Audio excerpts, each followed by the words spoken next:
কালকের দিনটা আমার জন্য অনেক বেশি ইম্পর্টেন্ট, কারণ ওর জন্মদিন। আবারও 1 বছর পর কাল তার সাথে আমার দেখা হতে যাচ্ছে। প্রতি বছর এই দিনে আমি এখানে এসে ওর জন্য অপেক্ষা করি। এই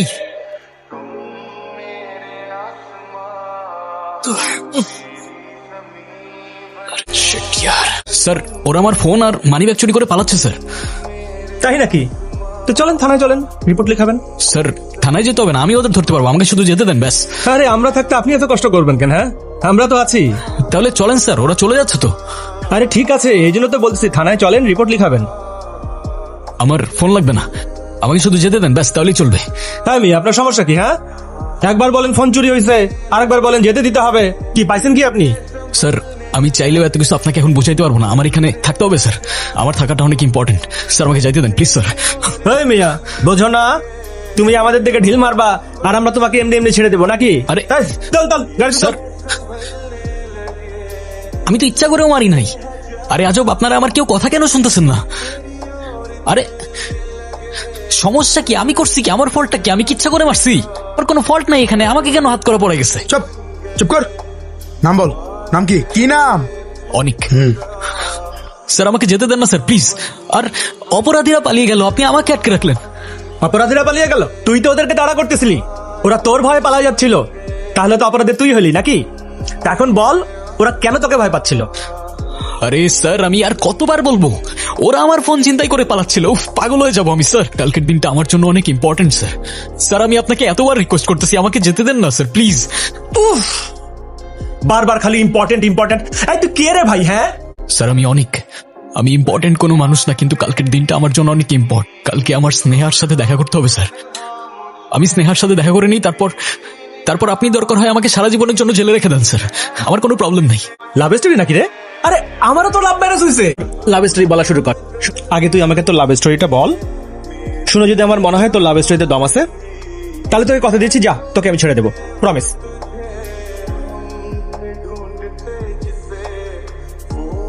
হ্যালো স্যার। এই পিকাসো আর ভ্যানগড়গুলো কি তোর বানানো? দেখতে তো ভালোই লাগছে। Master copy sir, same to same, exact replica. দাম কত? দাম 4000। আমারে কি বলত পাইছস নাকি? নকল জিনিস এত দাম দিয়ে কেউ কিনবো? যে আর্টের ভ্যালু বুঝে সে নাই স্যার। আর তাছাড়াও অরিজিনালের মতো প্রত্যেকটা ছোট ছোট ডিটেলে নজর দিতে হয়। অরিজিনালটা $100 মিলিয়ন হলে এক্সাক্ট রেপ্লিকা 4000 হতে পারবে না। যাক, এত কথা কয়ে লাভ নাই, 1000 টাকা দিব, চলবে? 1000 চাইলে আপনি আমার অরিজিনাল পেন্টিং নিয়ে যেতে পারেন। আপনার দেয়ালে আমার অরিজিনাল পেন্টিং থাকলে অ্যাজ অ্যান আর্টিস্ট আমি নিজেই অনেক খুশি হব স্যার। তোর অরিজিনাল পেন্টিং দিয়ে আমি কি করবো? 1000 টাকা তো দূরে থাক, 100 টাকা দিয়ে ওই বাল ছাল কেউ নিবো না। কি বললি তুই? নেবার হলে নিবি, না নেবার হলে না নিবি। আমার আর্টের ডিসরেসপেক্ট করার রাইট তোরে কে দিছে বে? হ্যাঁ, কে দিছে তোরে? আচ্ছা আচ্ছা, আমি 3000 দিচ্ছি, চলবে? আবে 3000 কেন, 3 লাখ দিলেও তোর কাছে বেচবো না আমি। চল ভাগ স্যার। Sorry sorry. এই আসো। জি স্যার। এটা পিকাসোর মাস্টার কপি না? জি স্যার। প্রাইস কত? 4000। কিছু কম হবে না? জি না স্যার, ফিক্স প্রাইস। নাও, যদিও প্রাইসটা একটু বেশি, সমস্যা নেই, বাসায় নিয়ে দেয়ালে টাঙিয়ে রাখবো, গেস্ট আসলে ভাববে আসলের মতো। যার জন্য 4000 টাকা বেশি হয়েছে। অরিজিনালটাও মাস্টার কপি বলে এই শহরে আর্টের কেউ ঘোড়ার ডিমও বোঝে না, তাই সবাই অরিজিনাল না বরং মাস্টার কপি খোঁজে। ফিওনা, এইদিকে তাকাও। কষ্ট হচ্ছে? ডক্টর আপু তোমাকে ওষুধ দিয়েছে না? দেখবে ঠিক হয়ে যাবে। দাঁড়াও, তোমার জন্য একটা গিফট আছে। আজকে তুমি ভালো বাচ্চা হয়েছিলে না? এই নাও, এটা তোমার জন্য ট্রিট। এই যে, এবার সুন্দর লাগতেছে। পড়াশোনা করলি, গ্রাজুয়েশন করলি, হঠাৎ আর্টিস্ট হওয়ার ভুট্টা মাথা কোত্থেকে আসলো? রাস্তায় দাঁড়া দাঁড়ায় পেন্টিং বিক্রি করস, একটা ভালো চাকরি বাকরি করবি তা না। এই বুড়া ব্যাগটা, এটা আমার কইতেছি বড় অপারেশনের টাকা লোয়াইতেছি তো। এ কেমন শহরে থাকি আমরা? একজনকে গলায় ছুরি ধরে ছিনতাই করে নিয়ে যাচ্ছে, আর আপনারা ভিডিও করছেন। সুযোগ পেয়ে তার টাকা কুড়িয়ে নিয়ে যাচ্ছেন, লজ্জা করে না? দারুণ দারুণ মনুষ্যত্ব আপনাদের। এই আপনাদের মতো মানুষরাই যারা ক্ষমতাবান মানুষদের দিকে আঙুল তুলে দোষারোপ করেন না, ক্ষমতা পেলে আপনাদের মতো মানুষরাই সবার আগে রক্ত চুষে। আরে কি হয়েছে এখানে? সবাই যান, ছাড়। এই যাও বাঁচাও, মানে তুই নিজেকে কেন অযথা ঝামেলার মধ্যে ফেলাইতে গেলি? তো কারোর না কারোর তো কিছু করতে হবে, তাই না? তাহলে তোর কেন করতে হবে? তুই কি সারা জীবন এরকমই থাকবি? এরকম মানে? এই যে arrogant, short tempered, toxic, toxic? অনেক। এটা খুঁজছেন? ও গড, এটা তো আমার। গতকাল যাওয়ার সময় আপনি ডায়েরিটা ফেলে গিয়েছিলেন। Thank you. আপনি জানেন না, এটার মধ্যে আমার পুরো শৈশব আছে, বাবা মায়ের কত পুরনো ছবি, আমার এখন পর্যন্ত সব বার্থডে ফটোজ, আর কত কি। তাহলে ডিজিটাল কপি রেখে দিলেই তো পারেন, ডায়েরিতে কেন? ডিজিটাল কপি সেটা তো সোশ্যাল মিডিয়াতেই রাখা যায়, কিন্তু সেখানে শুধু ছবি থাকে, কোনো ফিলিংস থাকে না। আর ডায়েরিতে রেখে প্রত্যেকটা পাতা খুললেই মনে হয় সেই সময়টা আমার সামনেই আছে। ইমপ্রেসিভ। নাম কি ওর? নাম ফিওনা। Hi Fiona. ফিওনা, সে হাই। আপনি কি আর্ট করেন? ইয়া, কাম আইল শো ইউ। কিসের পেন্টিং এগুলো? ওটা the Starry Night by van Gogh, Potato Eaters also van Gogh, Dora Maar Picasso. Pablo Picasso? Yeah, but copy, replica. Painting এর ব্যাপারে আমার ঠিক তেমন আইডিয়া নেই, বাট অ্যামেজিং। শুক্রিয়া। আমার তো ইচ্ছে করছে সবগুলো নিয়ে যাই বাসায়। So you sell them or? Oh yeah, I sell them, but I can give you one for free if you want. আমাকে ফ্রিতে দিলে আপনি আর্নিং করবেন কিভাবে? একটা ফ্রিতে দিয়ে দিলে আমার কোটি টাকা লস তো হয়ে যাবে না। নেক্সট টাইম পারচেস করতে পারেন কিংবা কোনো ক্লায়েন্টকে রেফার করে দিতে পারেন, সিম্পল। হ্যাঁ, ইয়েস। আমার একটা ফ্রেন্ড ওর ক্যাফে ডেকোরেশনের জন্য কিছু অ্যাস্থেটিক পেইন্টিং খুঁজছিল। আপনি চাইলে আমি ওর সাথে কানেক্ট করে দিতে পারি। শিওর। ওকে, দেন হোয়াটসঅ্যাপ? 018 345। ওকে। ও, আমি কোনটা পাচ্ছি? যেটা আপনার ইচ্ছা। এটা? শিওর। হ্যাঁ। ইয়া, ফর ফ্রি। আর বাচ্চা লাগো। কি হয়েছে? আমার সবগুলা পেন্টিং ময়লার ঝুড়ির মধ্যে ফেলে দিছে, সবগুলা নষ্ট হয়ে গেছে। ওর কি কমন সেন্স নাই? ওরে যেন এই বাসার মধ্যে আমি আর না দেখি মামা। তুই মাথা ঠান্ডা কর, যা কিছু খেয়ে নেয়। ঘোড়ার ডিম খাবো আমি, তুমি খাও। আরে রাগ বাইরে থেকে খাই নিবো আমি। করতেছিস তুমি ওর পুরো আলু ভাজি কেন? খেতে অনেক।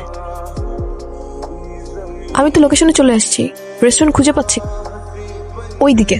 সরি, ট্রাফিকে আটকে গিয়েছিলাম। কোনো প্রবলেম নেই। ও হচ্ছে আমার ফ্রেন্ড ঋতু, আর ঋতু উনি হচ্ছে অনেক। হ্যালো। হাই। তুই বল কি বলতে চাস? আচ্ছা, আমি আমার ক্যাফেটা রেনোভেট করতে চাচ্ছি, এন্ড আমি চাচ্ছি দেয়ালে কিছু পেন্টিং রাখতে, আর আরবান সোল ভাইব দেওয়া যায় কিনা এটা নিয়েও একটু ভাবছি। আসলে কালারের থেকে মুডটা বেশি ইম্পর্টেন্ট। তো আপনি চাইলে আমরা এমন কম্পোজিশনে যেতে পারি যেন মানুষ নিজের গল্প খুঁজে পায়। Sounds good. আচ্ছা ভাইয়া, আমি কিছু রেফারেন্স কালেক্ট করেছি, আপনি দেখুন এই ভাইবস গুলো আসলে দেওয়া যায় কিনা। শিওর, দেখি। জাহাঙ্গীর ভাই আবার তোরে মারছে কে? গতকাল 4-5 জন লোক আসছিল, খাবার খেয়ে বিল না দিয়ে চলে যাচ্ছিল, বিল চাইতে ধরে আমারে মারছে, আজকে আবার লবণের কথা কয়। হায় রে, থাক মন খারাপ করিস, কাপটা ওই টেবিলে দিয়ে আয়। জাহাঙ্গীরটা কে?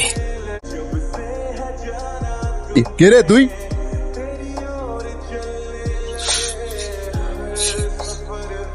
এবার লবণ ঠিক আছে। এই তোমার বিল কত? 1200 ভাইয়া। বিলে নাবে পুরাটা দে। এই নাও, বাকিটা তোমার টিপস। কালকের ওই ছেলেটা কি আপনার কিছু হয়? কিছুই হয় না আমার। যখন ওর উপর হওয়া জুলুমটা দেখলাম তখন মেজাজ খারাপ হয়ে গেছে। ঠিক আছে, বাট আপনি এভাবে অন্যায়ের প্রতিবাদ করতে থাকলে তো আপনি নিজেই অন্যায়। তোর পেন্টিং গুলো কবে থেকে আপনিও জয়েন করতে পারেন আমার সাথে। যখন মস্তিষ্ক হয় নীরব, তখন তুমি দেখতে পাবে তোমার আসল সত্তা কি। যদি মন থেকে সব দুঃখ দূর করো, তুমি এনলাইটমেন্ট পাবে। হ্যাঁ, মানে আপনি বললেন আর আমার কষ্ট চলে গেল না? হ্যাঁ, যায় নাই আমার কষ্ট। এখন কি করবেন আপনি? যায় নাই আমার পেইন, যায় নাই আমার দুঃখ, কিছু যায় নাই আমার। অনেক কি করতেছো? চুপ, আস্তে কথা বলো। আরে কি চুপ করবো? উনি এসব বলতে থাকলে আমার সব কষ্ট চলে যাবে। এই আপনারা সবাই বলেন তো, কার কষ্ট চলে গেছে? আপনাদের কার সৎ সাহস আছে? বলেন না রে ভাই, বুকে হাত দিয়ে বলেন, কার কষ্ট চলে গেছে আপনাদের? তোমার ভিতরে রাগ, ভয়, অন্ধকার জমে আছে। হ্যাঁ, আপনি এত কিছু বুঝে গেলেন না? হ্যাঁ, মানে একটু ঘুরায় পেঁচায় এনলাইটমেন্ট করতে থাকলেই সব হয়ে গেল না? ঘোড়ার ডিম করেন আপনারা এখানে বসে। অনেক please don't. See I am sorry, আমি বুঝি নাই ওইভাবে রিঅ্যাক্ট করবে, তাহলে আমি ওকে কখনো আনতাম না। ওকে ভুল বুঝো না, ওর ভিতরে অনেক কিছু চলছে, কষ্ট জমে আছে ওর ভিতরে, জানার চেষ্টা করো। অনেকের ফ্রেন্ড, আপনার সাথে একটু কথা বলতে চাচ্ছি। আচ্ছা মামা, অনেকের কি কোনো প্রবলেম আছে? প্রায় 12 বছর আগের কথা। এটা মফস্বল এলাকায় থাকতো, ভালোই চলছিল। এটা সম্ভব না। যে কোম্পানির উপর জীবনের সবকিছু দিয়ে ভরসা রাখলো, সে কোম্পানি এক রাতে গায়েব হয়ে গেল। ভিতরটা বদলে গেল। ওর রাগ, ওর ভয়, ক্ষোভ সব একসাথে জমে রইল। ওর ভেতরে অনেক ক্ষত স্নেহা। ওর যে রাগটা, ওর রিয়েক্ট করাটা, সে থেকে অনেক অন্যায় সহ্য করতে পারে। ওর ভেতরে এত কিছু লুকিয়ে থাকতে পারে আমি কখনো বুঝতেই পারিনি। অনেক। তুমি কখন আসলে? আমি কল করেছিলাম তোমাকে। ফোন সাইলেন্ট ছিল, সরি। বাবা মা কেউ নাই। বাকি সবার মতো নর্মালও না, অ্যারোগেন্স, টক্সিসিটি, কোনো কিছু কন্ট্রোল করতে পারি। এইসব জানার পর তো ভালোবাসা আরো বেড়ে। একটা জয়স্টিক নিয়ে আসি। কালকে কিন্তু তুমি আমাদের বাসায় আসবা। বাসায় কেন? কেন আবার? আমার বার্থডে, তুমি আসবা না? ও আচ্ছা আচ্ছা, দেখি। আমি চাই আমার ফ্যামিলির সাথে কালকে তুমিও আমার পাশে থাকো। তোমার পরিবারের সাথে তো আমার পরিচয় নেই, তারা কি ভাববে? পরিচয় নেই, পরিচয় হয়ে যাবে। ও মনে হয় চলে আসছে। দেখ, হাই। হাই। ও হচ্ছে অনেক। আঙ্কেল আসসালামু আলাইকুম। ওয়ালাইকুম আসসালাম। তো আমি তো ভুলেই গেছি যে আমার একটা ভাই আছে। চল কেক কাটবো। কি করিস ঘরের মধ্যে সারাক্ষণ? সমস্যা কি? কেক কাটবো। আয়। এই তুই ঘরের ভিতরে কি করিস একা একা সারাদিন? এই তুই, এটা তোমার ভাই? ও তো একটা চোর। কি বলতেছো তুমি? তুমি কিন্তু আমার ফ্যামিলিকে অপমান করতেছো। তোমার ফ্যামিলি? এই ছেলে যদি তোমার ফ্যামিলি হয়ে থাকে, তোমার ফ্যামিলি নিয়ে তোমার লজ্জা হওয়া উচিত না। কি হচ্ছেটা কি? আমি তো কিছুই বুঝতেছি না। আঙ্কেল, একটা চোর জন্ম দিচ্ছেন আপনি। রাস্তায় মানুষের টাকা চুরি করে। কথা বলতেছিস? স্নেহা, ও কিন্তু মিথ্যা কথা বলতেছে। মিথ্যা কথা বলতেছি আমি? মিথ্যা কথা বলতে? সত্যি কথা বল, তুই চুরি করস নাই? হ্যাঁ, চুরি করস নাই তুই? Get out. আরে তুমি যাকে তোমার ভাই বলতেছো, ও কি করছে তুমি জানো? আমি কিছু শুনতে চাই না। আমি তোমাকে বলছি আমার বাসা থেকে বের হয়ে যেতে, বের হয়ে যাও। Just get out. ফাইন। তোর কি কাট? আমারে চলে যেতে বললে, এখন আবার আমাকে ডেকে এখানে কাঁদতেছো কেন? আমি বললাম তো সরি, এবার তো থামো তুমি। সেদিন রাস্তায় একটা লোক ছিনতাই হচ্ছিল, তার সব টাকা রাস্তায় ছড়াই পড়ে। তারপর তোমার ভাই ও বাকি সবার মতো তার টাকা চুরি করে পালাচ্ছিল। আমার ভাই কেমন, সে কি করছে এটা ইম্পর্টেন্ট না। অনেক ইম্পর্টেন্ট এইটা যে আমার ভাই।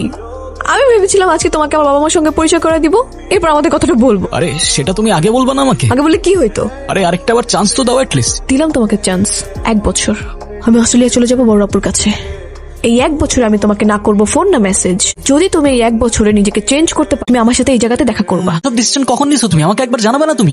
বললাম তো 1 বছর।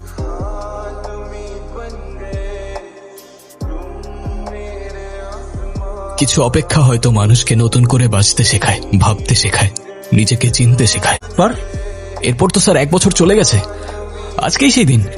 চল, এই যে এই লোকটার কাছে ফোন পাইছি, এই সবাই চিন্তা করছে। এই যে ফোন স্যার, আর মানি ব্যাগ।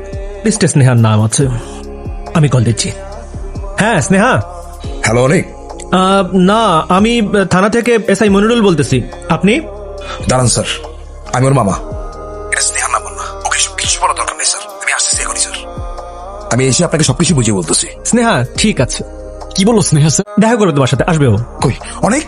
হ্যাঁ, তুই ঠিক আছিস? প্লিজ, আবার তো যাইতে হবে, আমার তো বেশি সময় নাই হাতে। তুমি বলো না ওনাদের প্লিজ। তুই বস, আমি ওনাদের সব বুঝাই বলতেছি। অনেকের ফোনে আপনার নাম্বার স্নেহার নামে সেভ করা কেন? অনেক নিশ্চয়ই আপনাকেও স্নেহার গল্প শুনিয়েছে। মানে? ও এরকম মাঝে মাঝে হারায় যায় স্যার, বারবার এক একজনকে স্নেহার গল্প শোনায়। তাই আমি ইচ্ছে করে ওর ফোনে আমার নাম্বারটা স্নেহা নামে সেভ করে রাখি, যাতে হারিয়ে গেলে ওকে খুঁজে পাই। স্নেহা এখন কোথায়? আর স্নেহা নামে যে ছিল সে এখন আর নেই। স্নেহা,